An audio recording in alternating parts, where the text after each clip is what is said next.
Hey, this is John Young. Today we're looking at batteries, a variety of different batteries. And this is going to be part of a multi-part series looking at batteries and inverters. We're going to be looking at how batteries like this can run inverters, little power inverters like this, to run our 110 volt outlet devices.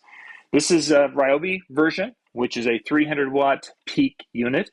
And then we'll be looking at some things that are even bigger, like this Jackery, which is a 1000 watt continuous unit. And we're going to be figuring out how those affect the runtime of this running a variety of different devices. Now, first off, you hear these different devices talk about 300 watts of continuous power or 1000 watts of continuous power. Well, the watts have to come from somewhere, and that comes from a variety of different batteries. Now, typically, this battery, this is the Ryobi, it can run that 300 watt inverter. Some have built-in batteries, and then I've got a couple of other batteries here. Now, the way we figure out available wattage is really kind of simple. Right here, we've got a Greenworks Pro battery. It is a 60 volt, and it is a 2 amp hour battery. So literally what you're doing is you're taking your voltage, 60 volt, times your amp hour, which is 2. So this has roughly 120 watts of power available to be used for whatever the device it would be running. So if it's a lawnmower, it's going to have that amount. If the lawnmower, say, has a draw of 100 watts, this has 120 watts, you're going to be getting a runtime of around that hour. If your lawnmower draws 200 watts of power, this isn't going to last that long at having only approximately 100. Because there's an efficiency factor in some of the batteries that are used. This is a lithium-based battery in here, which means you're going to get almost 100% of the wattage out of it, but not completely. There's going to be some fudge factor. Some batteries, such as this particular one that many ice fishermen use, it's used in battery backups. It's a 12 volt, but in this one is a 7 amp hour battery. They're very common. This particular battery, again, we take our 7 times our 12, and we're at 84. So we have 84 watts of power in this as a reserve. But this is an AGM. AGM and lead-based batteries generally get closer to 50% of available wattage compared to lithium-based, which are going to get a higher usage of the available wattage. So we have 84. Really, realistically, we're probably only going to get about 50 watts before this runs out. So if we have something that only draws 10 watts of power, that's going to give us roughly 5 hours of runtime off this. If it draws 50 watts, we're going to get an hour. If it draws 25 watts, we're going to get a half an hour. To give you an idea. So we jump back to this. It's a lithium-based battery, so it's going to be closer to 100%. So our 60 times our 2 is 120 watts of available power. So if this was on an inverter, now the inverter itself is going to have some efficiency issues.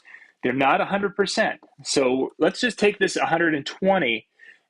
Because of maybe some battery inefficiency, let's take it down to 100 watts of available power coming out of this. Then we go to our inverter. Our inverter is going to also have some inefficiency. So the rule is kind of going down to 85% of that. So that means that our inverter is going to lose roughly 15%. So of the 100 watts available from this, we're going to be down to really 85 watts potential to use for our device, especially when it's converting from the whatever battery to our outlet.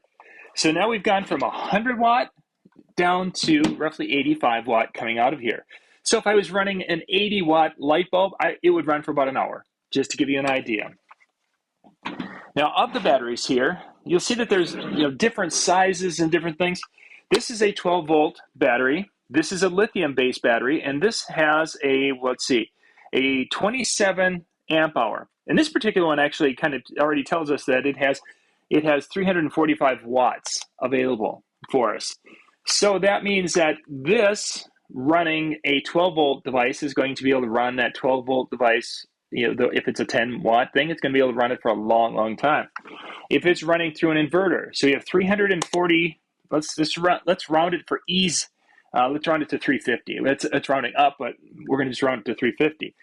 We've got 350. If we run it through an inverter of some sort, which this wouldn't work with this, but an inverter of some sort, we're going to lose 15%. So we're going to have 85%. So let's take that 80. Let's see. So we got 15, 45. Let's say it's about 50 watts that's gone. So now this battery through an inverter would give us approximately 300 watts to use. So if whatever our draw is 100 watts, it would be able to power it for 3 hours. If our draw is 50 watts, it would be able to run it for 6 hours. Little Milwaukee, this is in the M2 or M12, which is a 12-volt battery. This little battery is a 6 amp hour battery. So this battery times the 12 is giving us 72 watts of power to use. This is a lithium based, so we're going to get pretty close to that 72. So we're pretty happy with that. This is for cordless tools, and it also runs some USB things. But a little battery like this is just interesting that a little battery, granted it's on a 12 volt, and this is a 60 volt, but a little battery like this is not far off from 12 volt, 6 amp hour. Just wanted to throw that out there. If you're into DeWalt, the 20 volt batteries, this particular one's a 5 amp hour. So you've do the math, 20 times a 5, it's 100. It's a lithium based battery, so it's going to give us close to what our 100 watts of power is contained in this. On our inverter, it's going to be able to power for a little while. Right over here, what's actually running our lights is a little inverter. This is a Ryobi inverter. It has a 3 amp hour battery on it. It's in an 18 volt system. So we do the math on that, 18, 36, 54. Am I right? Yes, 54.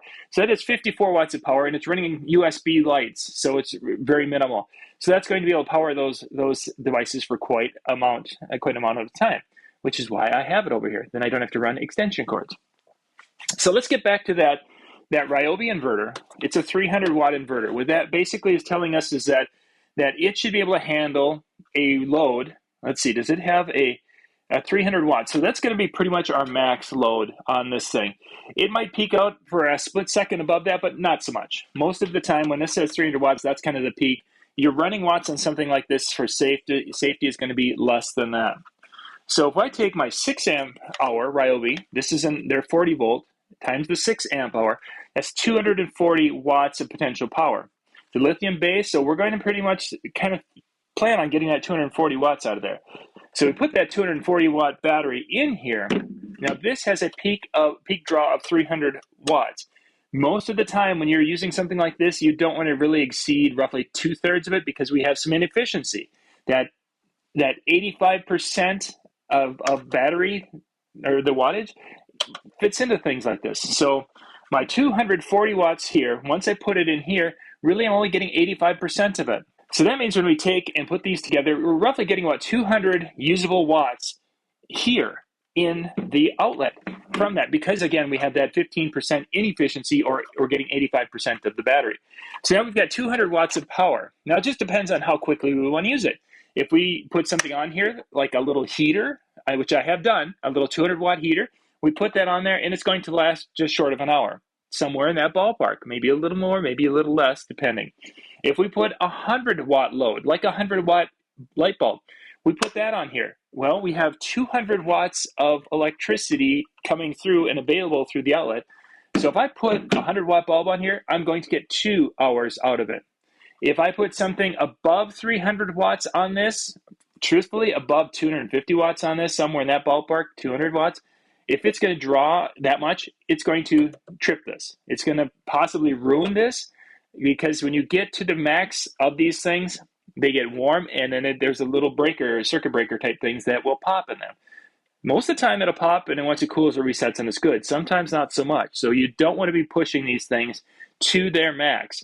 So people have asked, can I run a coffee maker with these? No, you cannot. You got to check the wattage of what the device is that you're running. Any device that is rated, that's going to be pulling less than 200 watts, this could get you there for a period of time. If it's 50 watts, again, think about it. We have 200 watts available. So if it's only pulling 50 watts, that's pulling 50 watts per hour. This would then run it for 4 hours. If it's a 200 watt load right to there, again, 1 hour. So now we get to the Jackery, and the Jackery, we'll be putting links, by the way, in the bottom here for you guys to check out a lot of things, because there are different inverters for different, Ryobi has inverters, everybody has inverters now, and then there's the big, just kind of standalone battery powered ones. Now the Jackery is a bigger unit. This particular one is a 1,000-watt run, and what that means is basically it can handle up to a 1,000-watt load continuous. So if you're going to be running it at its max, you're going to be getting its least amount of length of life. But sometimes you got to do what you got to do. This particular unit, compared to some of the other units like we have with a little Ryobi here, this one has a surge capability. Now this particular one is 1,000 watts continuous, and it can do a quick surge of 2,000 watts. What that means basically is that if you're exceeding 1,000 watts for a little bit, it's going to be okay, but you can't ride above that 1,000 watts for very much more than a quick instant. So for some devices that have a little motor and they need to start, like air conditioners, when they start, the compressor has to ramp up. Something like this could handle a very small AC unit, very small unit. Whereas if you get into bigger things and it has to ramp up, this isn't going to be able to do it. An example of that would be an RV, a camper in an RV. When you start the air conditioner on your RV, it has to ramp and power up that compressor.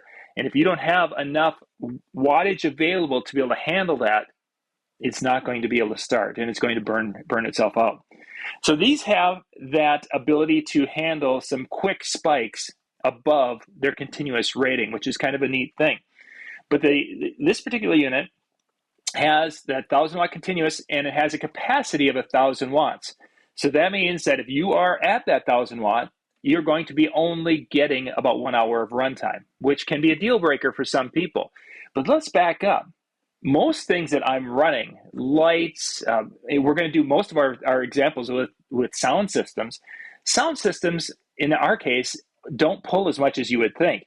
Speakers have ratings on them of 2,000 watt speakers. That's the sound. It's working on the sound side of it. It's not the power coming out of the wall. Most of the speakers we're going to be looking at in our next videos are only dealing with speakers that max out at 50 watts, and they'll peak at maybe 75 to 100 watt draw. But they kind of ride at that 50 watts to create the sound that people are needing for those. So you take two of those. So now we're going to have two speakers, and they're going to bounce between 70 and probably 120 watts. So if we average it out to a 100-watt load, that is going to be able to run off the 1,000 watts available here for 10 hours. If you go down to a smaller unit, this again is 1,000. They have the Explorer, the 290, and they have the Explorer 550. The 550 has 550 watts available. Well, let's do our math again. If we're running, our speakers are drawing 100 watts to run these two speakers pretty much wide open. If they're averaging that, that's going to give us about a 5-hour runtime. A lot of speakers are way less than that, so it's even longer. I could literally put this out here, outside, and put one speaker on this and have it at a high level. It annoy the neighbor's level. And I literally could run this because that would pull about 25 to 30 watts. Doing the math, 30 watts. And I have, let's see, I've got 1,000 watts. So it's going to run over a day with one speaker at a pretty good, and annoy the neighbor's level without a problem. And even the small one, at 290 watts available, the Jackery 290, that would be able to run a 100-watt load, which would be a lot of speakers doing their things, a lot of volume, I should say. It's going to be able to run for 2.5 hours pretty safely. So there's a lot of capability, but you have to be kind of aware of that. You can't go and use something like this to run 2 hair dryers type of a thing, because that's going to be pulling too much watts. Most hair dryers are running somewhere between 750 and 1,000 watts. 1,000-watt continuous is right at the edge for something like this, and that's not cool when you're playing it that tight when it comes to your wattage. So we're going to do some things with this and show you some more of this in action to kind of prove our points with this and how the wattage varies from device to device. But I just want to give you kind of a basic on this, is that your amp hours times your voltage multiply those two together, that's going to tell you how much available wattage your batteries have, whether it's this battery, any battery. And then you take that number, figuring that there's an inefficiency of about 15% that you knock right off, and that would be how many watts would be available for you to use on your devices. And then it becomes a question of if your inverter is designed to be able to give you 300 watts of power, or if it's like this little Ryobi one over here, that it's only designed to give you 150 watt peak, and its happy run spot for that little one is around 70 watts max. Anything above that can kind of make it do weird things. So we'll put links in the description so you can go check out a variety of different technology in this area, and we will be back with our next video where we're actually going to put some power to these things and kind of show you what I've been talking about.